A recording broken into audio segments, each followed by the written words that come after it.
This podcast is sponsored by BetterHelp. After experiencing trauma, I went to therapy, and my therapist guided me through a difficult time in my life. They helped me understand what was happening and provided me with tools to cope and find my own strength and resilience. Their experience and compassion were invaluable and enabled me to rebuild my life and move forward. I strongly believe in the power of therapy to help people through difficult times. BetterHelp connects you with a licensed therapist who is trained to listen and give you helpful, unbiased advice. First, you go to their site. You can use my link, betterhelp.com/resilience. You answer a few questions, and BetterHelp will match you to a professional who has years of experience helping people with struggles just like yours. Let BetterHelp connect you to a therapist who can support you, all from the comfort of your own home. Visit betterhelp.com/resilience or choose podcast, then notes on resilience during sign up and enjoy a special discount on your first month. We need a champion. You look at the really big causes out there, mental health has not been great at that. We've been great at getting celebrities, we've been great at getting attention, but when it really comes down to brass tacks, we need politicians who care about their constituents and politicians that are willing to say, we're going to put resources and investment into this now, because in 5 years when this pays off and I'm not here and I'm not elected and I'm just a citizen, we have to build the mental health systems that our friends and family want to thrive in, not just the ones that we turn to when there's a crisis. Hello, and welcome to Notes on Resilience. I'm your host, Manya Chilinsky. Today is the last in our 4-episode series for Suicide Prevention Awareness Month. My guest today is Hudson Harris. He is a strategic systems builder with expertise in designing behavioral health continuums of care, community support services, and suicide prevention efforts. He is also the chair of the board for the American Association of Suicidology, and he serves on the board for 6 Feet Over. We talked about mental health systems of care, how that connects with suicide and suicidality, and what we can do to make a difference. I think you're going to learn a lot. Hi, Hudson. I'm so excited to get to talk to you today. Thank you for being here. It's exciting to be here. Thank you for having me. Before we get into the topic at hand, question I'd like to start with, if you could have dinner with any historical figure, who would it be and why? I'm a really big fan of disruptors. That's like when I look back at history, I really like the people who have completely changed the nature of things and been the pebble in the wheel track, if you will. The only time my mom ever took me out of school through all of my K through 12 was to go meet Rosa Parks. And I think, I was living in Amarillo, Texas, and got to go meet her when she was still, I think I was in the 6th grade or 7th grade. So I got to actually talk with her, shake her hand. And I had no idea what I was doing. I was 6th or 7th grade, no appreciation for the opportunity. So I'd love to sit down with her. I've read a lot about her, and she liked to make peanut butter pancakes. And I think that as a former chef, I love to connect with people over food. So I'd love to have dinner with her. I'd also love to have dinner with Kamala Harris, to be perfectly honest. She's the first person to bring chili peppers to the White House. And I'm a humongous spicy fan. So Okay. I'll pick those two as disruptors for myself that I would love to be able to talk to. I think those are fabulous choices. And I love that you actually met Rosa Parks, even if you didn't understand fully at the time. That is so amazing. Yeah. I had forgotten and was reminded recently that she was with us until not all that long ago. So that's amazing. Well, thank you for sharing that. Well, we are going to be talking about system design today and how we can design the systems we live and work in to better support mental health. And you are part of our September series on the topic of suicide for Suicide Prevention Awareness Month. So just to get us started thinking about this topic, from where you sit, what is the cost on us as individuals, as a society, when we lose people to suicide? It's really incalculable. I mean, I know that that's such a a simple answer, but it really is incalculable. It's really tough for us to really calculate the impacts from a monetary perspective, from an impact perspective. What we do know is that we don't know a whole lot about the people who survive suicide, like the lost survivors. We know that when people go through suicide attempts, that it's incredibly traumatic for them, incredibly traumatic for the people around us. And then we know from like the impact on the system of care, having a really, really bad mental health day and having an attempt doesn't help you. When you go to the hospital, everybody, I think listening probably knows that jails and hospitals are the primary providers of mental health services in the United States. I think the statistic I love the most is that in every county in the United States that has a county hospital and a county jail, there are more people incarcerated than there are in the psychiatric units receiving mental health services. I mean, it's pretty tremendous. We have a system that's built for not keeping people out, if that makes sense. So the impact of the suicide I think is really tremendous. And I think it's something that we're as a society, we're not very good at reacting well to. We only react in the moment. We don't think forward. We don't think about how do we bring proactive health into these situations. One of the things that I talk about a lot, if you have a suicide attempt and end up at the hospital, from a fiscal cost, it's going to take about $30,000, give or take. And we know that from a human cost on the back end, after you're discharged, that your highest risk of suicide is within 3 weeks of discharge. And you will stay at your highest risk of suicide for 6 months, higher than vets, higher than any other population. And then your all causes risk of violence, substance abuse, and rehospitalization continues for 10 years higher. So the human impact is tremendous. And this isn't even like the real qualitative, like how is the person doing? This is just like the statistics behind it, but it's tremendous. Wow.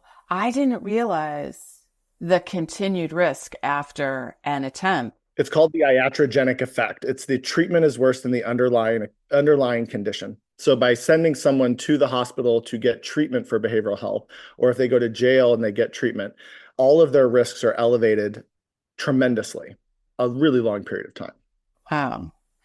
Now, you mentioned jail, and am I remembering right that suicide used to be, or maybe still is in some places, illegal? Yeah, it's really interesting. I think the benefits of my perspective doing suicide care and response kind of all over the country is I get to see the various approaches. You know, in Texas, they have medical examiners, justice of the peace, and coroners, all of whom approach suicide very, very differently. There are some counties in Texas that have no suicides. Do we really think that's the truth? Or do we think that that's just because people don't report it because it's still culturally taboo in some areas to say that that's what happened?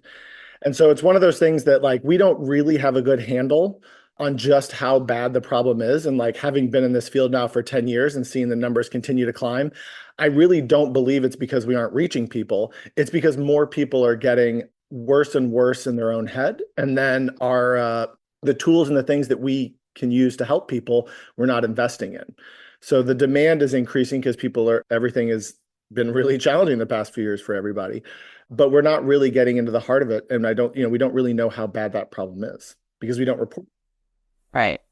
And it certainly isn't going to help to be in one of the worst moments of your life, decide that this is what you want to do, survive, and then somehow be having to deal with the justice system because what you've done is, wow.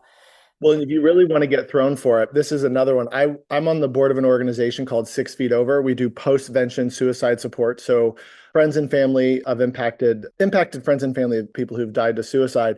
When I joined the organization, I didn't really understand fully just how impactful it was. Now that I've been there for several years, if someone dies by suicide at your home in every state except for Kansas and parts of Michigan, you will be responsible for the biohazard remediation.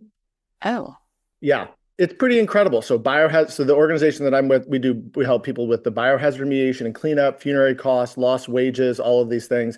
That's the only kind of program in the country that does that. And we just expanded into Kansas as a state benefit. But you think about that, the only one in the entire country that helps people after a suicide loss. So it's not just the people that have the attempt, it's also the people that are around them. And then we know, but we don't know how bad, but there's also, effects of like there could be cluster impacts. There could be other things. Those individuals need support. Right. Because you're not only dealing with the death of a loved one, you're dealing with a different kind of death and many more complex emotions surrounding it, I'm sure. And socially isolating. You don't bring lasagnas to a suicide attempt, but you should. Yeah, that's a good point. And lasagna is the go-to dish. So, yeah, absolutely. So you mentioned socially isolating for the family and the loved ones. What role does social support play in this whole system that we're talking about? So I want to just to quickly clarify for listeners. So I'm not a mental health professional, but what I do is work in the systems of care with doctors, with clinicians, and help to like design kind of like how it works better. So I just want to say that from the beginning that that's not my specific bailiwick, but the social supports are tremendous. Some of the things that we know about like suicide prevention is that the ability to connect to someone, the ability to feel heard, the ability to feel seen can really help stabilize people and help them feel better. There are some people who will be chronically suicidal. There's a lot of people who will not be, and that it's a long-term solution to a short-term problem. And so those types of social networks, making people feel connected, making people feel like they belong, these are some of the core underpinnings of like protective factors. So things that keep people feeling safe and wanted, it's really important. So when you say that, that makes me think back to the pandemic, where we were socially isolated and even the most well-adjusted and people among us were struggling with that. That must have been very difficult in terms of the realm of thinking about and dealing with suicide. Yeah. So the suicide rates during the pandemic, by and large, went up. You think about some of the core things that keep us safe, like our sense of belonging, our usefulness, perceived burdensomeness, and like all of those things during the pandemic were upended. Everybody was cut off from everybody else. People that normally would have an escape out of their house if they had a bad living situation suddenly didn't. And so, I was working at a 211 at the time during the start of COVID as part of their command staff. And the things that we were surprised at the time, but in retrospect makes sense, domestic violence, suicide, mental health, all of those things, there was an immediate worsening as people were basically trapped. And so that's going to be a really challenging time to go back and study, but people are doing it. Yeah. Yeah, absolutely. So especially when someone well-known dies by suicide, I think the media portrayals can be difficult. I think the language is changing, but I think it sometimes sensationalizes suicide. And I'd love to get your perspective on that. Yeah, I would like to say that we don't really know. Society tried trigger warnings. Trigger warnings didn't really seem to be effective. It actually looked like it might have had an opposite effect. It might have actually slightly increased suicidality, but there's other studies that show different. I think it's really tough. We know that glorifying suicide is not a good thing. We know that like making it glamorous or something that's like really something that would attract people to is not a good thing. And we also know that clusters exist. Clusters exist where one person will die by suicide and then several other people will take their lives around them. I've seen it. It can happen in high schools, colleges, workplaces. The psychology of suicide is incredibly complex. I had a researcher describe it to me as multivariate and nonlinear, which really means there's a lot of stuff that goes into a thing that doesn't make a line, and then that's how we get there. And so I think it's really tough to know what will and won't help. I will say I have two sons, and because of my work, I have talked about suicide with them before, and they know that that's like part of my job. They know that like that's what I do as part of the American Association of Suicidology. And I really worried about whether that exposure would be something that was harmful to them. And I had people actually talk to me about it. And I think that the thing that I found is that open dialogue and discussion is the best path, at least for my children. But like, I think that honest dialogue and discussions about what happened really helps people kind of like navigate and understand and not sensationalize. But we live in like a pop culture society that just wants the soundbite. And I will tell you the most common questions I get in interviews is, what was the pop culture icon that died by suicide that impacted you the most? That's like 99 times out of 100. Yeah. There's almost like a voyeur aspect to it. So I think it's complex. I think the more we talk about it in regular terms, the less sensational it will be. Mm-hmm. Well, you mentioned that voyeuristic aspect of it. And I feel like we either don't talk about it at all, or we talk about it in that way, sort of voyeuristic and, ooh, what happened? And I can only imagine that's coming from a place of fear of talking about the topic. I know when I decided to do this series, I really had to think about, can I talk about this topic? And it's been an education, because there are still times when I feel this is just such a difficult topic to talk about, and saying the word sometimes still scares me. Yeah. It's scary. I always tell my sons, your brain's job is not to make you happy, it's to keep you safe. Yes. And I tell you, my oldest started with a new therapist, and we went in there and met with her the first time. And she goes, "Do you know what your brain's job?" And he just lit up because he was so excited to be like, "It's not to keep me safe." So I think that our brains are really good at threat detection. And I think if you look at the things that our brain is really good at, if it sees something that is a threat, and that can be a method, that could be a horror movie, it could be whatever it is, our brains will naturally just say, okay, what are all the possible permutations? What are the things I have to watch out for? Like, that's what our brain does, threat detection. So I think that's some of it. I think there's a desire to sometimes just think about it. And the thing is that divergent and suicidal thoughts are incredibly common. Every single person you've ever met in your entire life has had suicidal thoughts. It's a normal part of living. It's a normal, like, wondering about our own end, wondering about what comes next. Like, all of those things are very normal. And like, the more we normalize and talk about them, the better. What I don't know how to do is balance between normalizing and promoting. And that's like one of the hard is like, when does that cross over? And I don't know.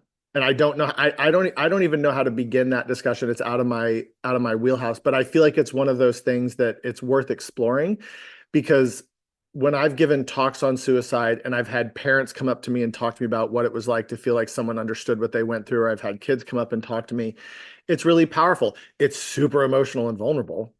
That's okay. I mean, that's what we're here for. We're here to be vulnerable and emotional with people and connect. Right. I know sometimes we don't want to do the hard things, though. Yeah.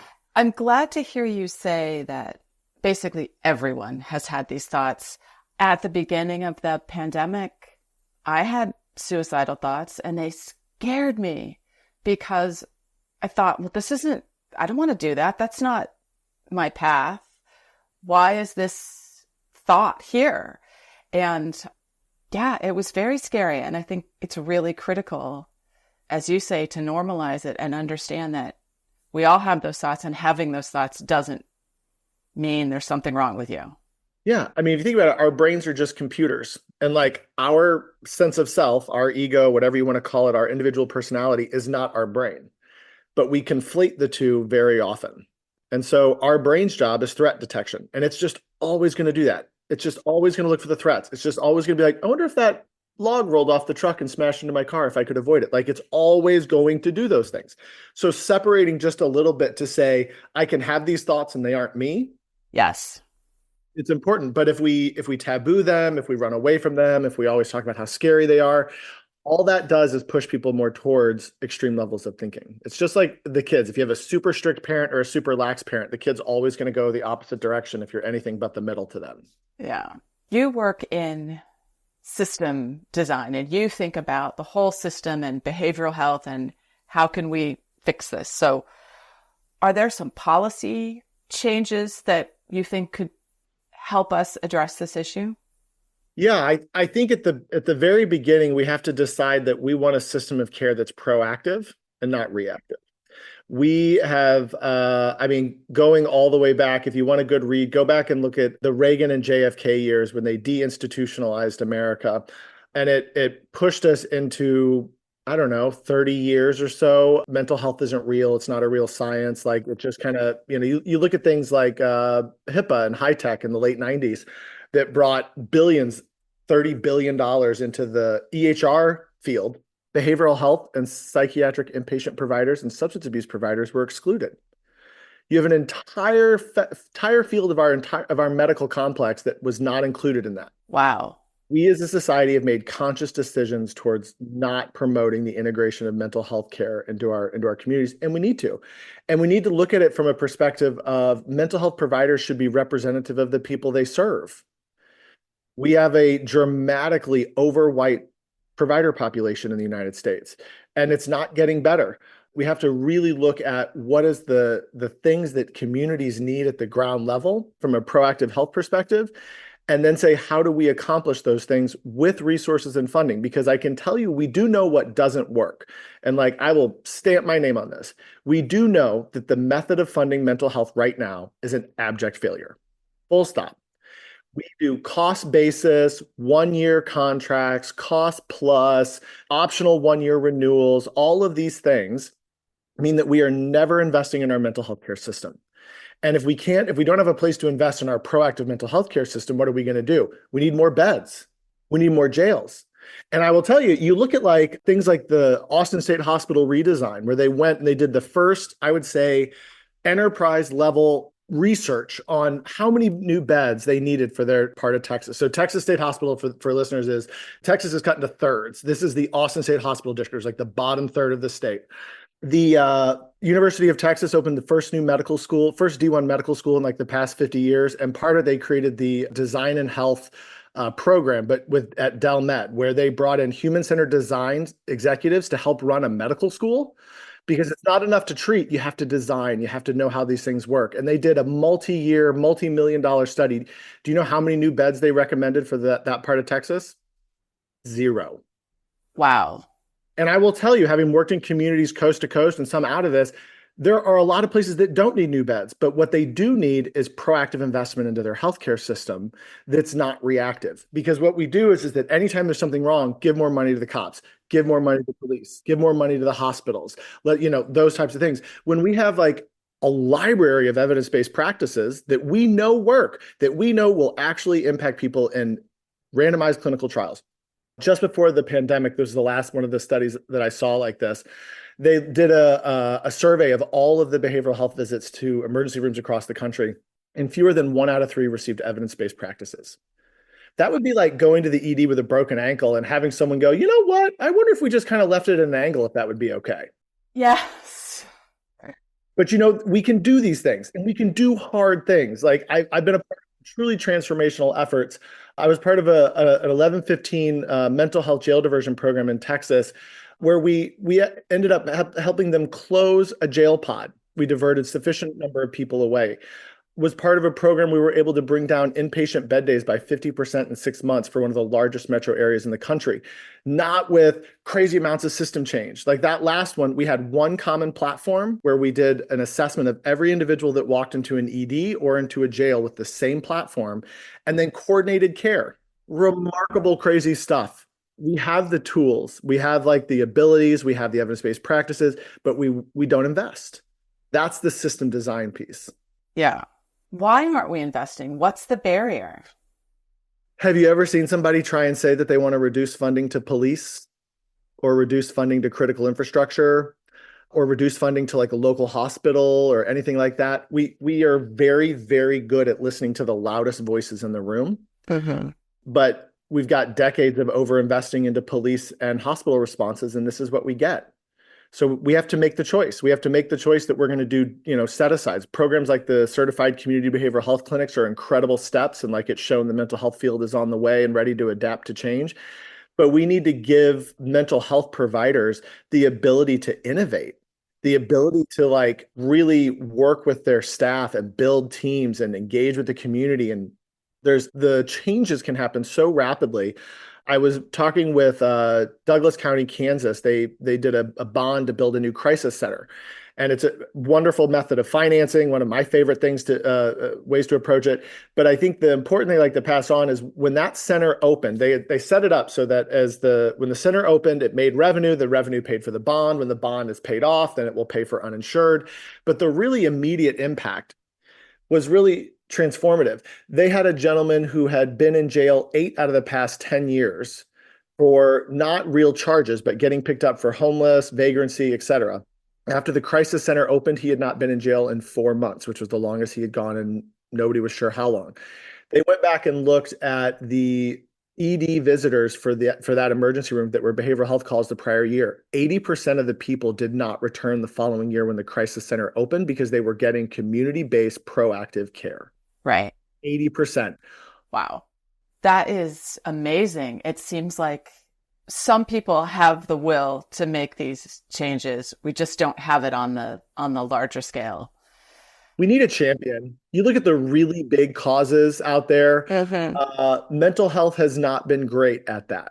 We've been Mm-hmm. great at getting celebrities, we've been great at getting attention, but when it really comes down to brass tacks, we need politicians who care about their constituents Mm-hmm. and politicians that are willing to say, we're going to put resources and investment into this now, because in 5 years when this pays off and I'm not here and I'm not elected and I'm just a citizen, we have to build the mental health systems that our friends and family want to thrive in, not just the ones that we turn to when there's a crisis. Yes. We do have, just generally, people have a hard time thinking about doing something right now that's going to benefit you or me 5 years from now versus what's going to benefit me this afternoon or tomorrow. It requires that forward thinking that people might feel they don't have the luxury to have. See, I think that what I have learned is that a lot of times it's not really so much a matter of the forward thinking as it is of storytelling. And I think that that's where a lot of people fall down. Is I think what I really try and work with with people on is telling purple stories.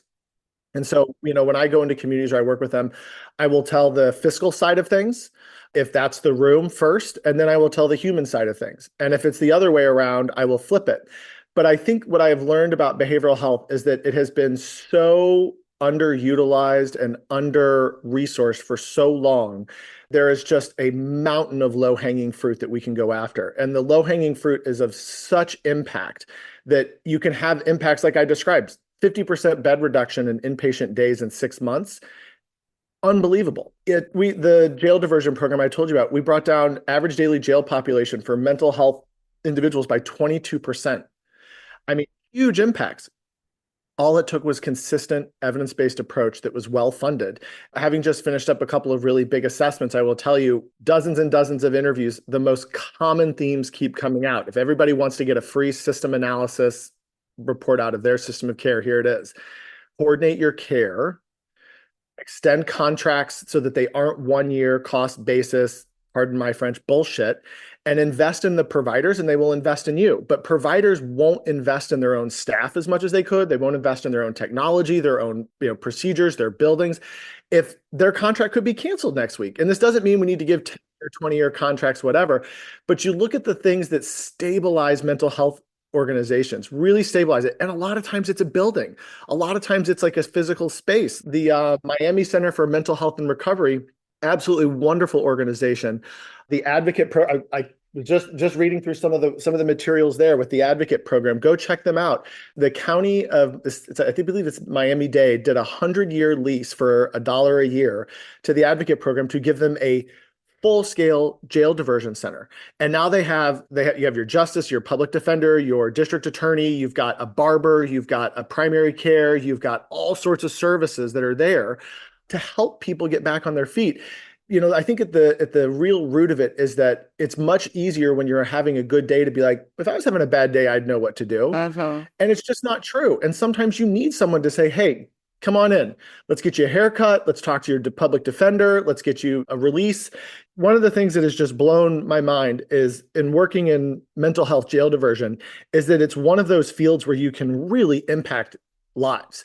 I mean, tremendously impact lives. And what I'm about to share is anecdotal from the own work and research I've done, but the results were pretty incredible and from a large metro area. We found that if we could keep someone from spending the night in jail, so if they came in and they were out before basically the judge in that area closed, which was pretty late, like 8 or 9 o'clock at night, but we had to be able to get someone in by about 6 or 7 to have a few hours to be able to get through everything, to get a pretrial release. So the program was geared towards identification of individuals with mental health conditions in jail, identify them, connect with them, get consent to do an evaluation, create a treatment plan, and the judge says, you follow this treatment plan, you can be released and get community care. And this was the amazing thing. If we could keep people from spending the night in jail. So if you do spend the night in jail, you have what's called your recidivism rate. One of those things we talked about at the beginning of the show. The average recidivism rate for an individual who spent the night in jail was 67% for 6 months. That meant that 67% of the individuals controlling for all the other demographics were going to be back in 6 months. And if we could keep someone from spending the night in jail, their risk was baseline. Wow. The exact same individuals And their odds of going to jail, their job loss, their family loss, their property loss, all of those things we prevented. And so we can do big things. We can change things really dramatically with small little things. It just takes that consistency of approach and that desire to explore. Wow, Hudson, this is so fascinating. And I could talk to you for many, many more hours to dive deep into some of these topics, but we are at the end of our time. Can you let our listeners know how they can reach you and learn more about you and your work? Yeah, absolutely. Probably the easiest way to reach me is on Instagram at Mental Strategy, and you can message me there. You can also email me, Hudson@pandon, PANDON.com. That's just my personal email. Excellent. We'll put that in the show notes so people can get in touch with you. And Hudson, thank you for talking with us today, and thank you for the incredible work that you're doing. Thank you. It's really exciting to be able to share. Thank you for listening. I hope you got as much out of this conversation as I did. So if you'd like to learn more about me, Manya Chilinsky, I work with organizations to help understand how to create environments where people can thrive after difficult life experiences. And I do this through talks and consulting. I'm a survivor of mass violence, and I use my experience to help leaders learn about resiliency, compassion, and trauma-sensitive leadership, to build strategies to enable teams to thrive and be engaged amidst difficulty and turmoil. If this is something you want to learn more about, visit my website, www.manyachilinsky.com, or email me at manya@manyachilinsky, or stop by my social media on LinkedIn and Twitter. Thanks so much.